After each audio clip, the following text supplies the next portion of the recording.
Good morning everyone. మనం ఇప్పుడు post independence హిస్టరీలో ఒక ఇంపార్టెంట్ సెషన్ అనేది తెలుసుకుందాం. Last time integration of princely states గురించి తెలుసుకున్నాం కదా. ఇప్పుడు ట్రైబల్ ఇంటిగ్రేషన్ అనేది ఎలా జరిగింది, ట్రైబల్ పాలసీ గవర్నమెంట్ ఏంటి అని చెప్పి తెలుసుకుందాం. పోస్ట్ ఇండిపెండెన్స్లో చాలా చాలా ఇంపార్టెంట్ అమ్మ. ఈ పర్టికులర్ ఆర్టికల్, ఈ పర్టికులర్ కాన్సెప్ట్ ఏదైతే ఉందో post independence next chapter discuss చేసుకునే ముందు ఒక్కసారి మన యూపీఎస్సీ కోర్సెస్ అనేది తెలుసుకుందాం. The flagship course offered at our institute is UPSC infinity అమ్మ. UPSC infinity comes with lifetime validity. Not only UPSC infinity, మన ఇన్స్టిట్యూట్లో ఆఫర్ చేసే ప్రతి కోర్స్ మీకు లైఫ్ టైం వ్యాలిడిటీతో రావడం అనేది జరుగుతుంది.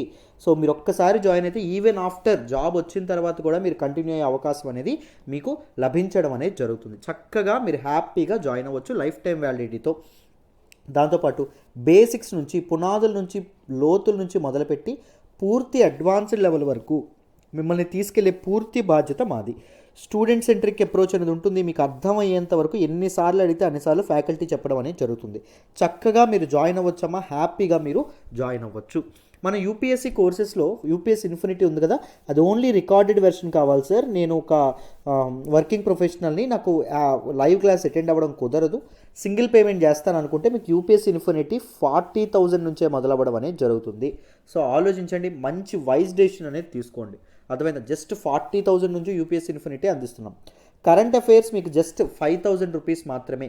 The Hindu analysis PDF, PIB analysis యొక్క పీడిఎఫ్, ఎవ్రీడే లైవ్ క్లాస్ దాని తాలూకా పీడిఎఫ్, ప్రియారిటీ బేసిస్ మీద ఇండియన్ ఎక్స్ప్రెస్ యోజన ఆర్టికల్స్ కానీ, దాంతోపాటు మీకు everyday current affairs test, weekly current affairs టెస్ట్లు ఏవైతే ఉన్నాయో అవి. సో ఇవన్నీ డీటెయిల్డ్గా మీకు, దాంతోపాటు యూపీఎస్సీకి పెట్టే టాపిక్ వైజ్ టెస్ట్లు, దాంతోపాటు గ్రాండ్ టెస్ట్లకు కూడా మీకు యాక్సెస్ అనేది లభిస్తుంది.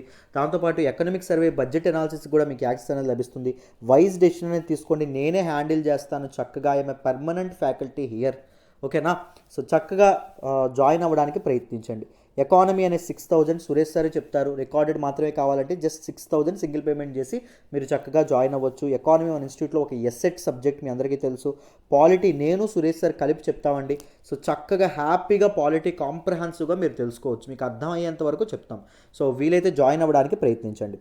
హిస్టరీ 5,000. హిస్టరీ నేనే చెప్తానమ్మా, చక్కగా కథల రూపంలో చెప్పుకుంటాం. ఇక్కడ హిస్టరీలో మీకు ఏన్షియంట్, మిడీవల్, మోడర్న్, దాంతోపాటు మీకు ఆర్ట్ అండ్ కల్చర్ ఏదైతే ఉంటుందో ఆర్ట్ అండ్ కల్చర్, దాంతోపాటు పోస్ట్ ఇండిపెండెన్స్, దాంతోపాటు వరల్డ్ హిస్టరీ, ఇవన్నీ కలిపి జస్ట్ రికార్డెడ్ తీసుకుంటే 5,000 రూపీస్కే రావడం అనేది జరుగుతుంది. ఆలోచించండి, వైజ్ డెసిషన్ అనేది తీసుకోండి. నేనే చెప్తా, మొత్తం ప్రతిదానికి పీడిఎఫ్స్ కూడా ప్రొవైడ్ చేయడం అనేది జరుగుతుంది, నోట్స్ కూడా ప్రొవైడ్ చేయడం అనేది జరుగుతుంది. అర్థమైందా? డీటెయిల్డ్గా. జాగ్రఫీ అనేది 5,000 rupees, ethics and integrity 5,000, international relations, మరి ఇంటర్నేషనల్ రిలేషన్స్ కూడా నేనే చెప్తాను. సో ఇంటర్నేషనల్ రిలేషన్స్ ఒక ఎంజాయ్ చేస్తూ చదువుకోవాలంటే హ్యాపీగా మీరు జాయిన్ అవ్వచ్చు. నేనే డీటెయిల్డ్గా మీకు చెప్పడం అనేది జరుగుతుంది. 3,000 రూపీస్ మాత్రమే హ్యాపీగా జాయిన్ అవ్వచ్చు. Environment 3,000, science and technology 3,000, governance 3,000, society 3,000, internal security 3,000, disaster management 3,000 అమ్మ. సార్ నాకు లైవ్ ప్లస్ రికార్డెడ్ కావాలి, అప్ ఫ్రంట్ సింగిల్ పేమెంట్ చేస్తాను అంటే యూపీఎస్సీ ఇన్ఫినిటీ 50,000 మాత్రమే. కరెంట్ అఫైర్స్ 7,000 మాత్రమే. ఎకానమీ అనేది 8,000. కరెక్ట్, మీరు చక్కగా కరెంట్ అఫైర్స్ తీసుకోవచ్చమ్మా. కరెంట్ అఫైర్స్ అనేది మీ ప్రిలిమ్స్లోని, దాంతో మెయిన్స్లోని వెరీ ఇంపార్టెంట్ రోల్ ప్లే చేయడం అనేది జరుగుతుంది. సో హ్యాపీగా నేర్చుకోవడానికి ప్రయత్నించండి. అర్థమైందా? సో నేను మీకు ఏదైనా సజెషన్ ఇవ్వాలంటే ఇది నిజంగా ఇవ్వబోతున్నాను, ఎందుకంటే కరెంట్ అఫైర్స్తో మీకు స్టాటిక్ కూడా నేను బ్యాక్గ్రౌండ్ నుంచి చెప్తాను కాబట్టి కవర్ అవుతుంది. ఆలోచించండి. పాలిటీ నేను సురేష్ సార్ చెప్తాం. హిస్టరీ నేనే చెప్పాను కదా, ancient, medieval, modern, world history, post independence, art and culture, ఇవన్నీ కలిపి కవర్ అవ్వడం అనేది జరుగుతుంది. So geography 7,000, ethics and integrity 7,000, mains answer writing 5,000. Live plus recorded కావాలి సార్, నేను ఒక్కసారి కట్టలేను, ఇన్స్టాల్మెంట్స్లో కట్టుకుంటానంటే యూపీఎస్సీ ఇన్ఫినిటీ 60,000 అవుతుంది. అదే మే 15 లోపల, ఈ 15వ తారీఖు లోపల మీరు జాయిన్ అయితే ఆ 60,000 కాకుండా 55,000 మాత్రమే అవుతుంది. మీరు 11 ఇన్స్టాల్మెంట్లో 5,000 చొప్పున చక్కగా కట్టుకోవచ్చు. 55,000 రూపాయలు కూడా 5,000 తగ్గుతుంది. ఆలోచించండి. Current affairs mains answer writing practice 10,000 rupees, economy 10,000. ఈ 10,000 కూడా 2,000 చొప్పున 5 ఇన్స్టాల్మెంట్లో కట్టుకోవచ్చండి. ఓకేనా? పాలిటీ 8,000, హిస్టరీ 8,000 అమ్మ. హిస్టరీ చెప్పాను కదా, 2,000 చొప్పున 4 ఇన్స్టాల్మెంట్లో కట్టుకోవచ్చు. Geography 8,000, ethics and integrity 8,000. అన్ని కోర్సెస్ కూడా లైఫ్ టైం వ్యాలిడిటీ వస్తాయి. సో చక్కగా ఇది ప్రత్యూష మేడం నెంబర్ 7893899553. మేడంకి ఫోన్ చేసి జాయిన్ అవ్వడానికి ప్రయత్నించండి. మీకు చాలా అస్సలు రిగ్రెట్ అవ్వరు. అదే ఇన్నిసార్లు చెప్తున్నానంటే ఆలోచించండి, మీకే చాలా చాలా వాల్యూ ఎడిషన్ అయితే ఉంటుంది. ఓకేనా? ఒక్కసారి మనం ఈరోజు ట్రైబల్ ఇంటిగ్రేషన్ ఏదైతే ఉంటుందో పోస్ట్ ఇండిపెండెన్స్లో అది జాగ్రత్తగా నేర్చుకుందాం, డీటెయిల్గా నేర్చుకుందాం, జాగ్రత్తగా వినండి. సో ట్రైబల్ ఇంటిగ్రేషన్, మనం national building process and it's challenges గురించి మాట్లాడుకుంటున్నాం కదా. సో దానిలో మనకి ఏం జరిగింది, ఆగస్టు 15, 1947లో, ఆగస్ట్ 15, 1947లో మన తాలూకా హిందుస్థాన్ ఏదైతే ఉంటుందో, బ్రిటిష్ ఇండియా ఏదైతే ఉంటుందో, బ్రిటిష్ ఇండియా ఒకప్పుడు British India India and Pakistan అయినటువంటి 2 సావరెన్ నేషన్స్గా విడిపోవడం అనేది జరిగింది. ఒకటి ఇండియా, 2 పాకిస్తాన్. స్వాతంత్రం వచ్చిందనేటటువంటి ఆనందం ఏదైతే ఉంటుందో అది దేశ విభజన వల్ల ఆ తాలూకా ఆనందం కూడా మనకు పోవడం అనేది జరిగింది. దాని తర్వాత ఇండియా యొక్క ఇంటిగ్రేషన్ కోసం మన వాళ్ళు చాలా చాలా కష్టపడడం అనేది జరిగింది. పార్టీషన్ ఇవన్నీ ఒక సవాల్ అయితే, అప్పటి వరకు ఏం చెప్పారు, మనకి ప్రిన్స్లీ స్టేట్స్ అనేవి 565 ప్రిన్స్లీ స్టేట్స్ ఉండేవి ఇండియాలో, చిన్న చిన్న రాజ్యాలు ఉండేవి. ఆ చిన్న చిన్న సామ్రాజ్యాలన్నింటినీ ఇప్పుడున్నటువంటి భారతదేశంగా మార్చడానికి చాలా చాలా కష్టం అవ్వడం అనేది జరిగింది.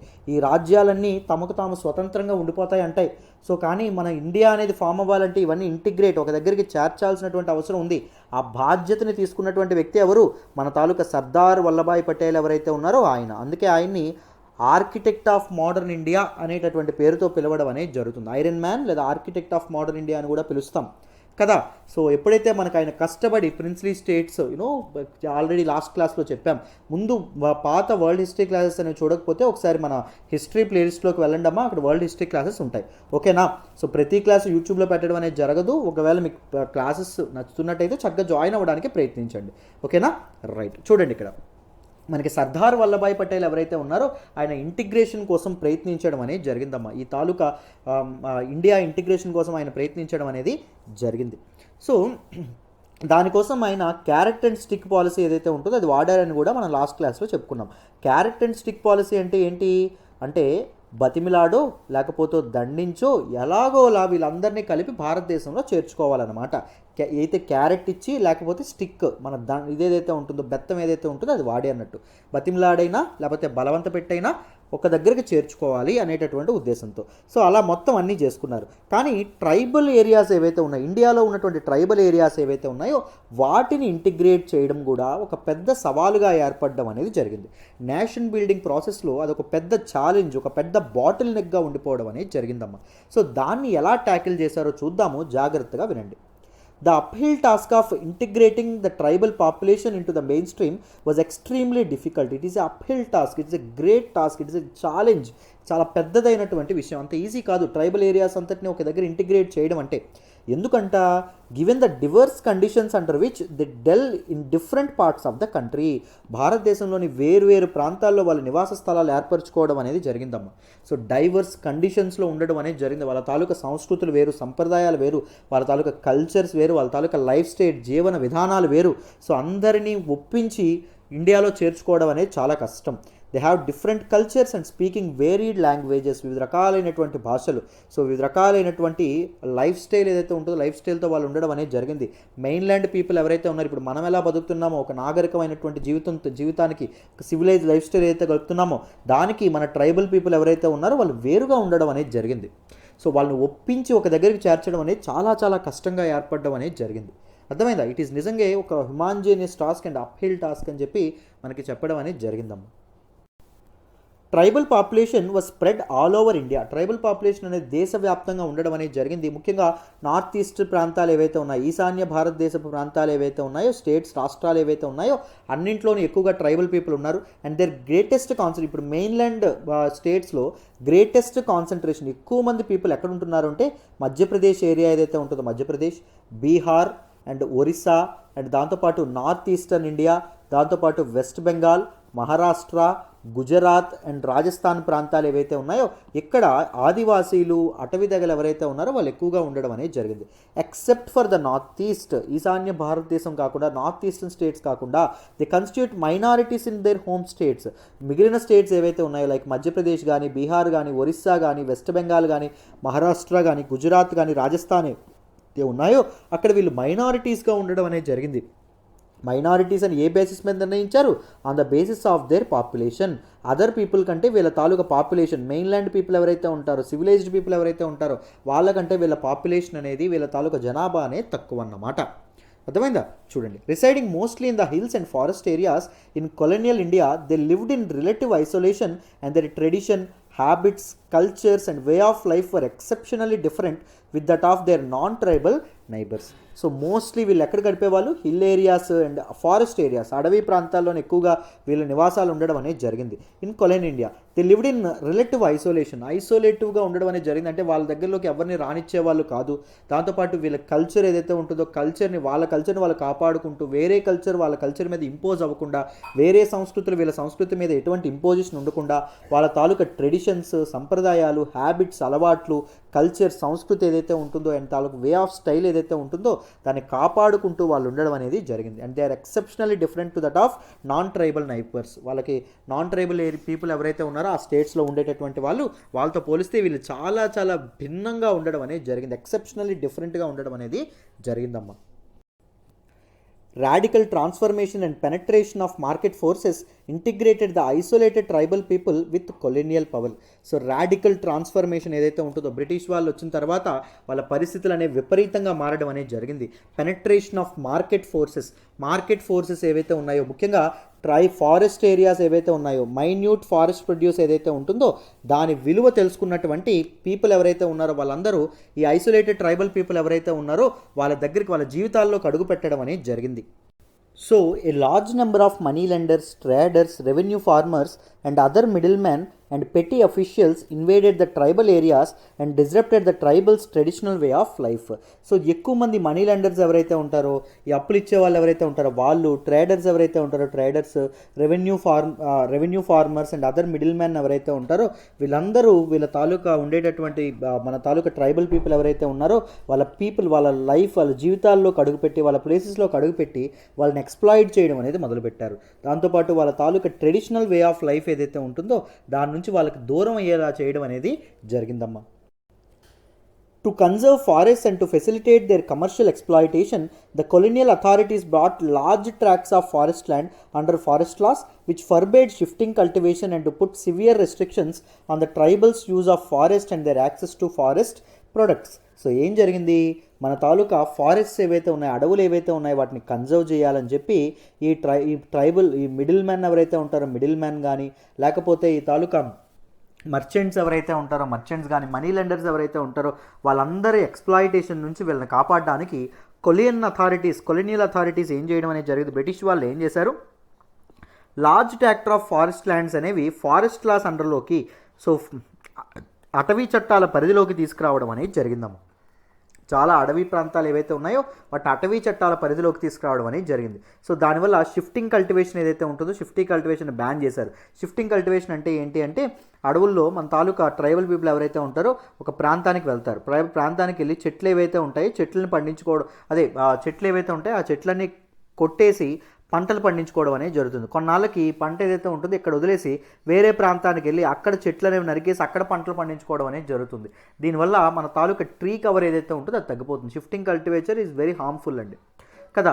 సో షిఫ్టింగ్ కల్టివేషన్ ఏదైతే ఉంటుందో షిఫ్టింగ్ కల్టివేషన్ కానీ అండ్ వీటిని కంప్లీట్గా బ్యాన్ చేయడం అనేది జరిగింది. And put severe restrictions on the tribals use of forest.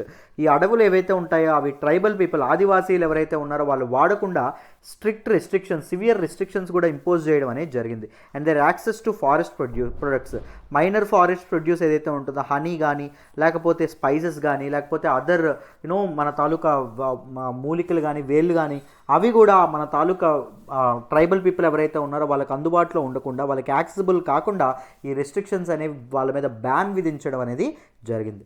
అర్థమైందా? So these were the main issues అమ్మ. Loss of land, indebtedness, exploitation by middlemen, denial of access to forests and forest products, oppression and extortion by policemen, forest officials and other government officials was to lead a series of tribal uprisings in the 19th and 20th centuries, that is Santal rebellion, Munda rebellion, etc. So వాళ్ళ తాలూకా వాళ్ళు తరతరాలుగా ఉంటున్నటువంటి వాళ్ళ land ఏదైతే ఉంటుందో దాన్ని వాళ్ళు కోల్పోవడం కానీ, దాంతోపాటు ఇండెట్నెస్, దాంతోపాటు exploitation by middle man, middle man ఎవరైతే ఉంటారో, దీస్ మిడిల్ పీపుల్ ఎవరైతే ఉంటారో, బ్రోకర్స్ ఎవరైతే ఉంటారో వాళ్ళు ఎక్స్ప్లాయిట్ చేయడం, denial of access to forest, వాళ్ళు ఎప్పటి నుంచో ఉంటున్నటువంటి అటవీ ప్రాంతాలకు వాళ్ళకే యాక్సెస్ అనేది దూరం చేయడం కానీ, వాళ్ళకి అందుబాటులో లేకుండా చేయడం కానీ, వాళ్ళ హక్కులను వాళ్ళకి దూరం చేయడం కానీ, ఫారెస్ట్ ప్రొడక్ట్స్ని వాడేటటువంటి హక్కును, తీసుకునేటటువంటి హక్కును వాళ్ళకి దూరం చేయడం కానీ, అప్రెషన్ అణిచివేతకు గురవ్వడం కానీ, ఎక్స్టార్షన్ దోపిడీ, పోలీసులు దోపిడీ చేసేవాళ్ళు, forest officials and government officials చేస్తున్నటువంటి దోపిడీ ఏదైతే ఉంటుందో దానివల్ల ట్రైబల్ అప్రైజింగ్స్, ట్రైబల్ మూమెంట్స్ ఏవైతే ఉంటాయో అవి 19th and 20th సెంచరీలో అవి లేవడం అనేది జరిగిందండి. లైక్ సంతాల్ రెబెలియన్ కానీ, ముందా రెబెలియన్ కానీ, ఇలాంటి రెబెలియన్స్ అనేవి ఫ్రమ్ నోవేర్ పుట్టుకురావడం అనేది జరిగింది. So the roots of Indian tribal policy, Indian tribal policy యొక్క రూట్స్ అనేవి ఎక్కడున్నాయో చూద్దాం. మన ఇండిపెండెన్స్ తర్వాత బెటర్ ట్రైబల్ పాలసీ అనేది ఇవ్వడానికి మన గవర్నమెంట్స్ ఏం చేశాయో, ట్రైబల్ ఇంటిగ్రేషన్ కోసం మన ప్రభుత్వాలు ఏ చర్యలు తీసుకున్నాయో చూద్దాం. జాగ్రత్తగా వినండమ్మా. The preservation of the tribal people's rich social and cultural heritage lay at the heart of Government of India's policy of tribal integration. So tribal integration కోసం గవర్నమెంట్ ఆఫ్ ఇండియా చేస్తున్నటువంటి policy, ఆ decision ఏదైతే ఉంటుందో, నిర్ణయాలు ఏవైతే ఉంటాయో, ఆ strategies ఏవైతే ఉన్నాయో దాన్ని దేన్ని బేస్ చేసుకొని చేయడం అనేది జరిగిందంట. Preservation of tribal people's social and cultural heritage. So tribal people ఎవరైతే ఉన్నారో వాళ్ళ తాలూకా సామాజిక పరమైనటువంటి, సాంస్కృతిక పరమైనటువంటి ఈ తాలూకా హెరిటేజ్ ఏదైతే ఉంటుందో, రిచ్ హెరిటేజ్ ఏదైతే ఉంటుందో దాన్ని ప్రెజర్వ్ చేయాలి అని ఒక ఉద్దేశం అని ఒక ఎయిమ్ పెట్టుకొని ఈ పాలసీస్ అనేవి తీసుకురావడం అనేది జరిగింది. Jawaharlal Nehru was the main influence in shaping governments attitude towards tribals. Tribals పట్ల ప్రభుత్వం యొక్క ధోరణి ఏదైతే ఉంటుందో ఆ ధోరణి అనేది ఒక రకంగా ఏర్పడడానికి దాన్ని ఇన్ఫ్లుయెన్స్ చేసినటువంటి వ్యక్తి ఎవరు అంటే జవహర్లాల్ నెహ్రూ ఎవరైతే ఉన్నారో జవహర్లాల్ నెహ్రూ. ఈయన గవర్నమెంట్ పాలసీస్ అనేవి ఎలా ఉండాలి, ట్రైబల్ పీపుల్ గురించి, ట్రైబల్ పీపుల్ యొక్క సోషల్ అండ్ కల్చరల్ హెరిటేజ్ని ఎలా కాపాడాలి అనే విధంగా మార్గనిర్దేశకం ఏదైతే ఉంటుందో చేయడం అనేది జరిగింది. ఒక డైరెక్షన్ చూపించారమ్మా మన తాలూకా నెహ్రూ గారు ఎవరైతే ఉంటారో Nehru stood for economic and social development of the tribal people in multifarious ways. So ఈ ట్రైబల్ పీపుల్ యొక్క ఎకనామిక్ అండ్ సోషల్ డెవలప్మెంట్ కోసం నెహ్రూ ఆయన వంతు పాత్ర ఆయన పోషించడం అనేది జరిగింది. అండ్ దాని మీద ఆయన కృషి చేయడం, కాన్సన్ట్రేట్ చేయడం అనేది జరిగింది. Especially in the fields of communications, modern medical facilities, agriculture and education. Tribal people కూడా వ్యవసాయం, దాంతోపాటు విద్య, సరైనటువంటి వైద్య సదుపాయాలు అండ్ కమ్యూనికేషన్ ఏదైతే ఉంటుందో ఈ రంగాల్లో వాళ్ళకి ఒక రిప్రజెంటేషన్ అనేది ఉండాలి. దాంతోపాటు వాళ్ళు డెవలప్ అవ్వాలనేటటువంటి ఉద్దేశంతో నెహ్రూ గారు ఇంపార్టెంట్ పాలసీస్ అనేవి చేయడం అనేది జరిగింది. సో నెహ్రూ గారి యొక్క అప్రోచ్ ఏదైతే ఉంటుందో, ఆయన తాలూకా విధానం అండ్ ధోరణి ఏదైతే ఉంటుందో it was based on the Nationalist policy towards tribal since the 1920s. 1920ల నుంచి గాంధీ, మహాత్ముడు లాంటి వాళ్ళు ఎలాంటి పాలసీ అయితే ఫాలో అయ్యేవాళ్ళో అలాంటిదే నెహ్రూ కూడా ఫాలో అవ్వడం అనేది జరిగింది. When Gandhiji setup ashrams in the tribal areas and promoted constructive work. So tribal ఏరియాస్లో గాంధీ ఆశ్రమాలు ఏవైతే ఉంటాయో వాటిని నిర్మించి, ఫార్మ్స్ ఏవైతే ఉంటాయో వాటిని ఏర్పాటు చేసి వాళ్ళ తాలూకా అప్లిఫ్ట్మెంట్, వాళ్ళ తాలూకా డెవలప్మెంట్ కోసం చాలా కృషి చేయడం అనేది జరిగిందమ్మా. There were certain broad guidelines laid down by Nehru with the help of Verrier Elwin. So British anthropologist అయినటువంటి, ఆంథ్రపాలజీ అంటే ఏంటంటే స్టడీ ఆఫ్ హ్యూమన్స్ అమ్మ, మనుషుల గురించి తెలుసుకునేటటువంటి ఒక ఆంథ్రపాలజిస్ట్ ఎక్స్పర్ట్ ఎవరైతే ఉంటారో, వెరియర్ ఎల్వన్ ఎవరైతే ఉంటారో ఆయన సహాయాన్ని తీసుకొని నెహ్రూ ఒక broad and certain guidelines అనేవి ఏర్పాటు చేయడం అనేది జరిగింది. Which was called as tribal Panchsheel అని చెప్పి అనడం అనేది జరుగుతుంది. ట్రైబల్ ఇంటిగ్రేషన్ అండ్ ట్రైబల్స్ యొక్క ఎకనామిక్ అండ్ సోషల్ డెవలప్మెంట్ కోసం ఈ ట్రైబల్ పంచీల్ ఏదైతే ఉంటుందో దాన్ని ఏర్పాటు చేశారండి. అందులో మొదటిది చూడండి అమ్మా, tribal should develop along the line of their own genus and we should avoid imposing anything on them. So వాళ్ళు ఎలా అయితే డిసెండెంట్స్ నుంచి, వారసత్వం నుంచి ఎలా అయితే వస్తున్నారో అలాగే వాళ్ళు డెవలప్ అవ్వాలి. సో అదర్ కల్చర్స్ యొక్క ఇంపోజిషన్ అనేది ఈ ట్రైబల్ పీపుల్ ఎవరైతే ఉన్నారో, ఆదివాసీలు ఎవరైతే ఉన్నారో వాళ్ళ మీద ఇంపోజ్ చేయకూడదు ఎట్టి పరిస్థితుల్లో. We should try to encourage in every way their own traditional arts and culture. వాళ్ళ తాలూకా కళలు కానీ, వాళ్ళ తాలూకా సంస్కృతి సంప్రదాయాలు ఏవైతే ఉన్నాయో వాటిని ప్రిజర్వ్ చేయడానికి, వాటిని డెవలప్ అయ్యేటట్టు ఎంకరేజ్ చేసేటటువంటి బాధ్యత గవర్నమెంట్ మీద ఉంది, ప్రభుత్వం మీద ఉంది అనేటటువంటిది మొదటి పాయింట్ అండి. ట్రైబల్ పంచీల్లో మొత్తం 5 పాయింట్స్ ఉంటాయి. రెండవది ఏంటంటే tribal rights to land and forest should be respected. So tribal people ఎవరైతే ఉంటారో, ఆదివాసీలు ఎవరైతే ఉంటారో భూమి మీద ఉన్నటువంటి వాళ్ళకు ఉన్నటువంటి హక్కు కానీ, అడవుల మీద వాళ్ళకు ఉన్నటువంటి హక్కులు ఏవైతే ఉంటాయో వాటిని రెస్పెక్ట్ చేయాలి. ఆ హక్కులు ఏవైతే ఉంటాయో వాటిని ప్రిజర్వ్ చేయాలి. వాటిని వాళ్ళ నుంచి బలవంతంగా లాక్కోవడం అనేది చేయకూడదు అని మనకి ఇక్కడ చెప్పడం అనేది జరిగిందమ్మా. సో నెక్స్ట్ చూడండి, we should try to train and build up a team of their own people to do the work of administration and development. వాళ్ళ అడ్మినిస్ట్రేషన్, వాళ్ళ గవర్నెన్స్ వాళ్ళే చేసుకునేటటువంటి విధంగా వాళ్ళకు ఒక అడ్మినిస్ట్రేషన్ అండ్ డెవలప్మెంట్ వాళ్ళ అడ్మినిస్ట్రేషన్ అండ్ డెవలప్మెంట్లో వాళ్ళే పార్ట్నర్స్గా భాగస్వాములు అయ్యే విధంగా వాళ్ళని ట్రైన్ చేయాలి. దాంతోపాటు వాళ్ళకి గైడ్ చేయడం అనేది జరగాలి. Some technical personnel from out side will know doubt B needed. Some బయట నుంచి కొంతమంది టెక్నికల్ పర్సోనల్ అవసరం అవుతారు, కన్స్ట్రక్షన్కి కానీ బెటర్ మెడికల్ ప్రాక్టీసెస్కి కానీ వీటన్నిటికీ తప్పకుండా బయట నుంచి అవసరం అవుతారు, ఎస్పెషల్లీ ఇన్ ద బిగినింగ్, మొదట్లో. కానీ we should avoid introducing too many outsiders into the tribal territory.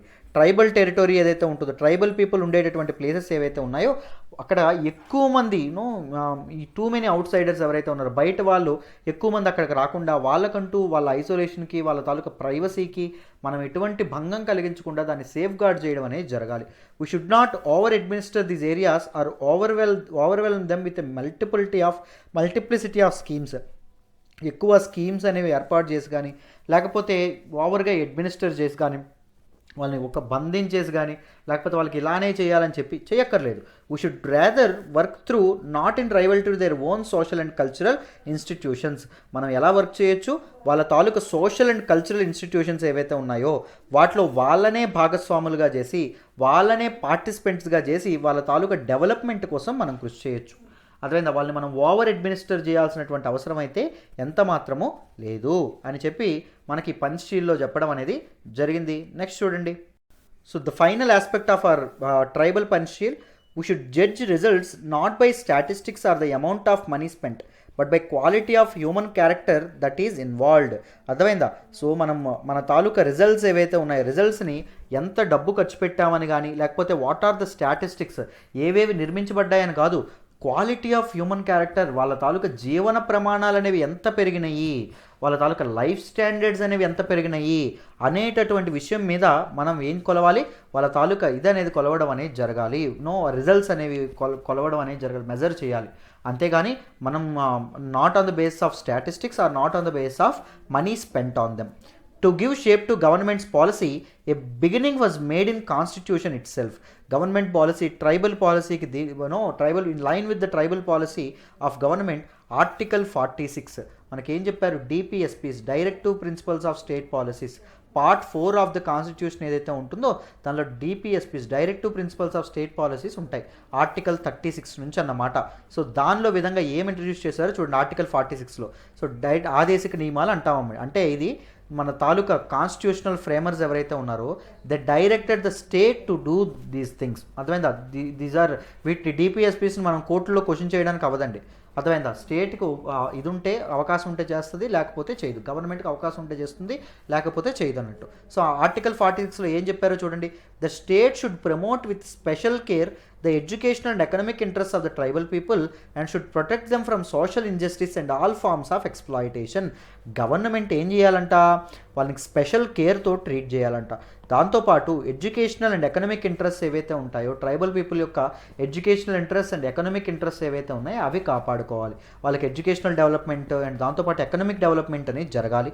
And should protect them from social injustice, సామాజిక అభద్రత నుంచి వాళ్ళని కాపాడాలంటే ఏం ప్రొవైడ్ చేయాలి, వాళ్ళకి సామాజిక భద్రత, సోషల్ జస్టిస్ ఏదైతే ఉంటుందో అది ప్రొవైడ్ చేయాలి. And all forms of exploitation ఏదైతే ఉంటుందో దాని నుంచి, దోపిడీదారీ వ్యవస్థ ఏదైతే ఉంటుందో దాని నుంచి కూడా వాళ్ళని సేఫ్ గార్డ్ అనేది చెయ్యాలి. అర్థమైందా? అనే విధంగా మనకి DPSPస్లో పార్ట్ 4లో ఆర్టికల్ 46 ఏదైతే ఉంటుందో దాన్ని ఎంటర్ చేయడం అనేది, దాన్ని తీసుకురావడం అనేది జరిగిందన్నమాట. నెక్స్ట్ చూడండి అమ్మా. In spite of the constitutional safeguards and the efforts of central and state governments, the tribal progress and welfare has been very slow and even dismal. So even though మనకి constitutional safeguards అనే వాళ్ళ కోసం ఇది చేసిన, అదేవిధంగా constitutional safeguards అనే provide చేసిన tribal పీపుల్కి like 5th and 6th schedule ఏదైతే ఉంటుందో 5th and 6th schedule of the constitution మనం ఏర్పాటు చేయడం అనేది జరిగింది కదా. అండ్ దాంతోపాటు efforts of the central and state governments and central governments different efforts అనేవి చేసిన ట్రైబల్ పీపుల్ యొక్క ప్రోగ్రెస్ అనేది సాధ్యపడట్లేదంట. And welfare has been very slow and even dismal. Welfare ఏదైతే ఉంటుందో ట్రైబల్ పీపుల్ యొక్క సంక్షేమం ఏదైతే ఉంటుందో అది కూడా చాలా స్లోగా ఉండడం అనేది జరిగింది. అదే మనకి చెప్పారమ్మా. దాంతోపాటు except for the north east ప్రాంతం ఏదైతే ఉంటుందో, ఈశాన్య భారతదేశం ఏదైతే ఉంటుందో ఆ ప్రాంతాలు కాకుండా the tribals continue to be poor, indebted, landless and often unemployed. మన తాలూకా ట్రైబల్ పీపుల్ ఎవరైతే ఉన్నారో వాళ్ళు పూర్, పేదరికంలో బతకడం అనేది జరిగేది. వాళ్ళకంటూ ఒక ల్యాండ్ అసెట్స్ అనేవి లేవు. దాంతోపాటు అన్ఎంప్లాయ్మెంట్ ఏదైతే ఉంటుందో, అన్ఎంప్లాయ్మెంట్ అప్పుల్లో కూరుకుపోవడం, అన్ఎంప్లాయ్మెంట్ ఏదైతే ఉంటుందో, ఎంప్లాయ్మెంట్ ఏదైతే ఉంటుందో సరైన ఉద్యోగాలు కూడా వాళ్ళకి లేనటువంటి పరిస్థితి. నార్త్ ఈస్ట్లో కాకుండా, నార్త్ ఈస్ట్ స్టేట్స్లో ఉన్న ట్రైబల్స్ కాకుండా మిగిలిన స్టేట్స్లో ఉండేటువంటి ట్రైబల్స్ అమ్మ. మధ్యప్రదేశ్ కానీ, రాజస్థాన్ కానీ, లేకపోతే ఒరిస్సా కానీ, వీళ్ళ గురించి మాట్లాడుతున్నాం కదా, వాళ్ళ గురించి చెప్తున్నాను. The problem lies in weak execution of even well intentioned measures.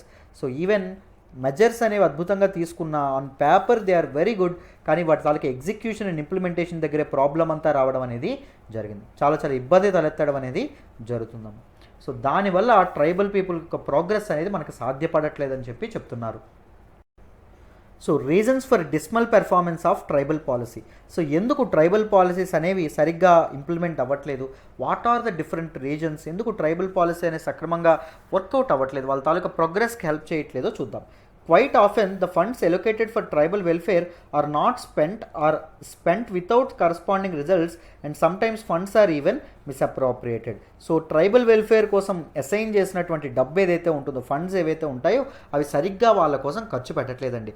Even అవి ఖర్చు పెట్టిన కరస్పాండింగ్ రిజల్ట్స్ ఏవైతే ఉన్నాయో, రిజల్ట్స్ ఓరియంటెడ్గా ఖర్చు పెట్టడం అనేది జరగట్లేదు, సరైనటువంటి రిజల్ట్స్ అనేవి తీసుకురావట్లేదు. But some funds are even misappropriated. So కొన్ని ఫండ్స్ పక్కనో తప్పుదోవ పట్టడం అనేది జరుగుతుంది, దారులు మళ్ళడం అనేది జరుగుతుంది. అవినీతి, కరప్షన్ కోసం వేరే వాళ్ళ జోబుల్లో పడడం అనేది జరుగుతుందాం. అది కూడా main problem. The watchdog of the tribal interest, that is tribal advisory council, has not functioned effectively. So tribal interest యొక్క సేఫ్ గార్డ్, వాచ్ గార్డ్ చేయడానికి వాచ్ డాగ్గా పనిచేస్తున్నటువంటి ది ట్రైబల్ అడ్వైజరీ కౌన్సిల్ ఏదైతే ఉంటుందో అది కూడా ఎఫెక్టివ్గా పనిచేయడం అనేది జరగలేదమ్మా. అదేవిధంగా ఎఫెక్టివ్గా పనిచేయడం అనేది జరగట్లేదు.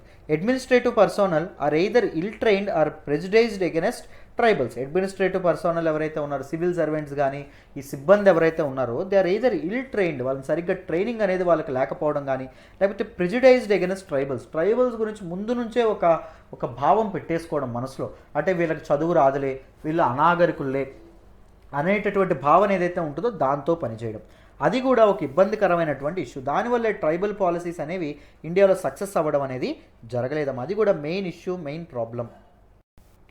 So majority handicap, a major handicap from which tribal suffer is denial of justice, often because of their unfamiliarity with the laws and the legal system. So tribals ఎవరైతే ఉన్నారో, ట్రైబల్స్కి చాలా ఇబ్బంది పెట్టేటటువంటి, నలత పెట్టేటువంటి విషయం ఏంటి? Denial of justice. వాళ్ళకి సరైనటువంటి న్యాయం కూడా అందట్లేదు. ఎందుకంట? Unfamiliarity with the loss. వాళ్ళకి చట్టాల గురించి కానీ, లేకపోతే లీగల్ సిస్టమ్, న్యాయ వ్యవస్థ ఎలా పనిచేస్తుంది అనేటటువంటి విషయాలు వాళ్ళకి తెలియకపోవడం, వాళ్ళకి సరైనటువంటి చదువు లేకపోవడం, సరైనటువంటి అవగాహన లేకపోవడం వల్ల వాళ్ళకి సరైనటువంటి జస్టిస్, న్యాయం ఏదైతే ఉంటుందో న్యాయం కూడా అందట్లేదు అని చెప్పడం అనేది జరిగింది. అది కూడా ఒక పెద్ద ఛాలెంజ్ అని చెప్తున్నారమ్మా. Next, violation of strict land transfer laws for tribals leading to alienation of land and eviction of tribals.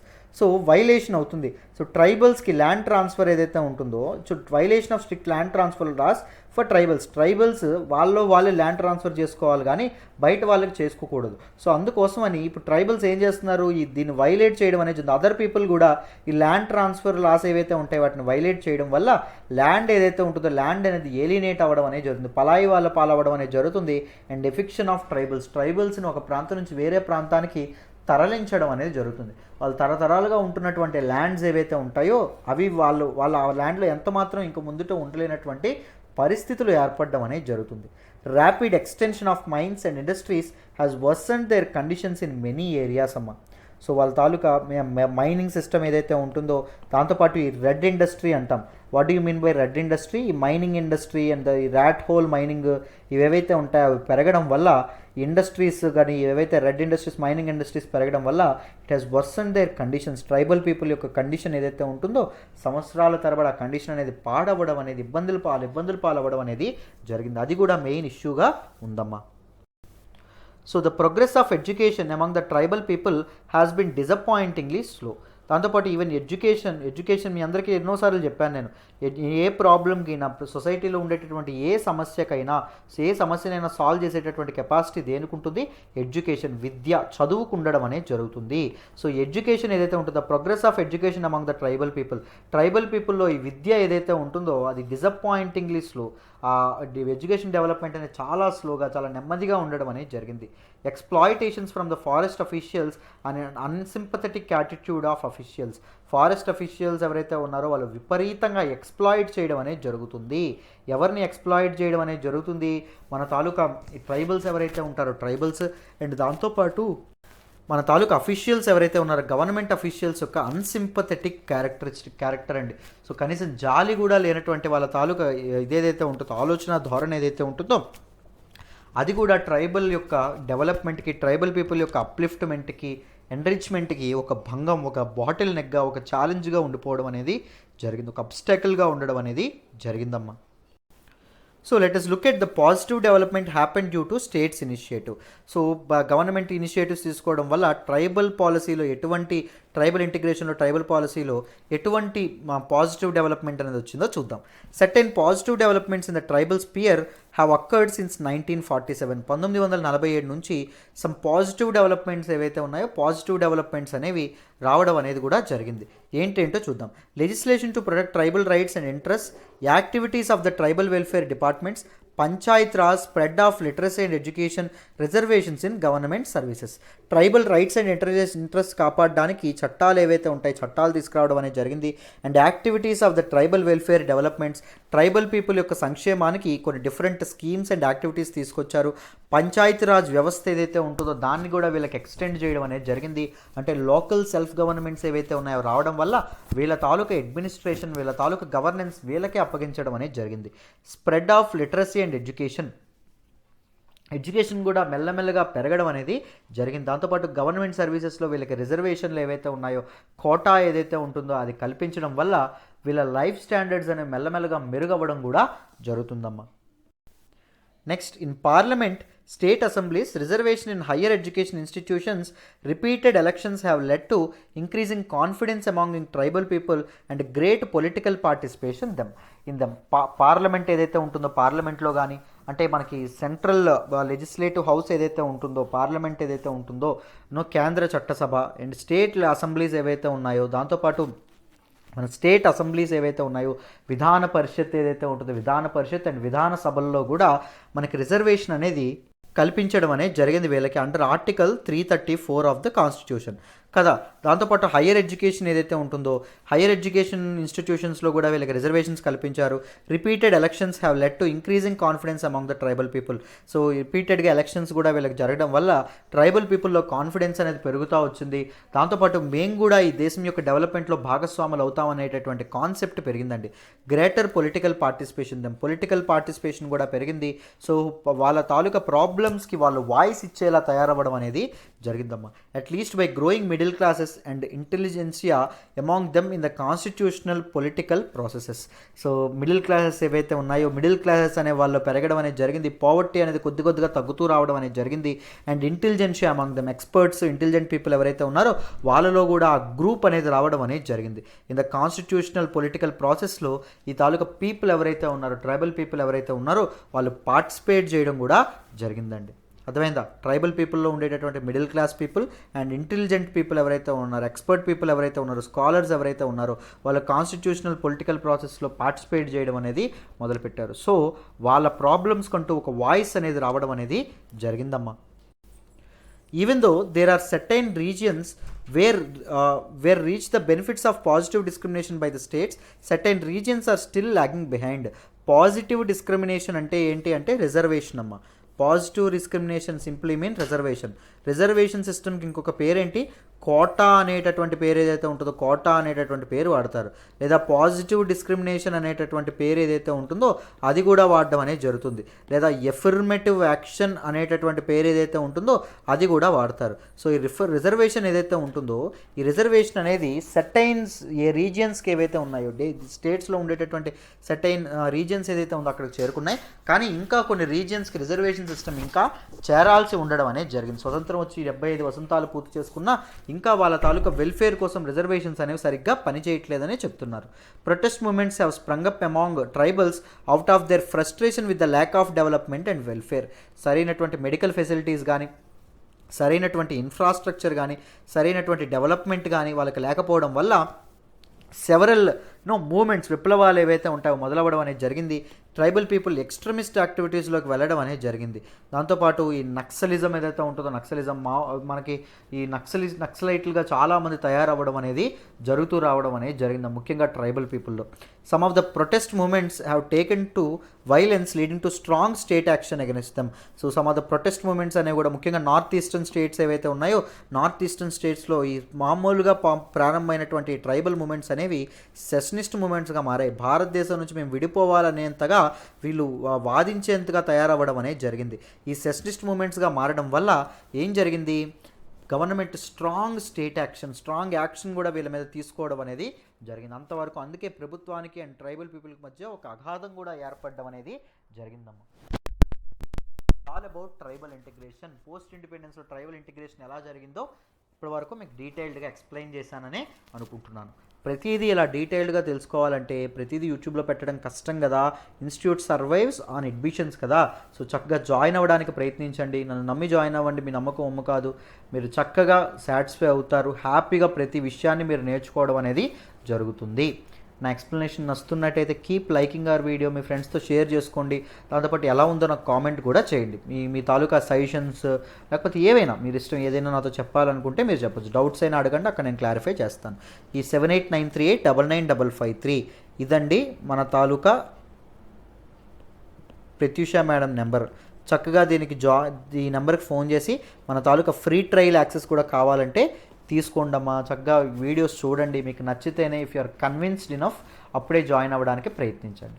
ఓకేనా, రైట్. దాంతోపాటు current affairs is very very important. హిస్టరీలో మళ్ళీ చెప్తున్నాను, ఏన్షియంట్, మిడీవల్, మోడర్న్, దాంతోపాటు పోస్ట్ ఇండిపెండెన్స్, దాంతోపాటు world history, దాంతోపాటు art and culture కలిపి recorded అయితే 5000 డేస్ స్టార్ట్ అవుతుంది. లైవ్ ప్లస్ రికార్డెడ్ కావాలి అంటే మీకు కేవలం 7000. లేదు ఇన్స్టాల్మెంట్స్ కట్టుకుంటానంటే 8000 మీరు కూడా 2000 చొప్పున 4 ఇన్స్టాల్మెంట్స్లో చక్కగా కట్టొచ్చు. నేనే చెప్తాను కథల రూపంలో. ఓకేనా. సో మనకు పోస్ట్ ఇండిపెండెన్స్లో 1 లేదా 2 క్వశ్చన్లు అడుగుతున్నారు జిఎస్ పేపర్ 1లో. సో కొద్దిగా కాన్సన్ట్రేట్ చేసి చదువుకోండి, త్వరగా అయిపోతుంది, పెద్ద కంగారు లేదు. ఓకేనా. మీకు డీటెయిల్డ్గా మీరు ఆన్సర్ రాసే విధంగా చెప్తాను. ఓకేనా. Mains answer writing practice UPSC infinity తీసుకుంటే మెయిన్స్ ఆన్సర్ రైటింగ్ కూడా ప్రాక్టీస్ కూడా దీని మీద చేయిద్దాం. ఓకేనా, మనం చక్కగా చేపిస్తాం. Everyday mains answer writing practice ఉంటుంది కదా, దానిలో భాగంగానే. సో హ్యాపీగా జాయిన్ అవ్వడానికి ప్రయత్నించండి. సరేనా. So let's call it a day then. మళ్ళీ ఇంకొక వీడియోతో కలుద్దాము. బాయ్.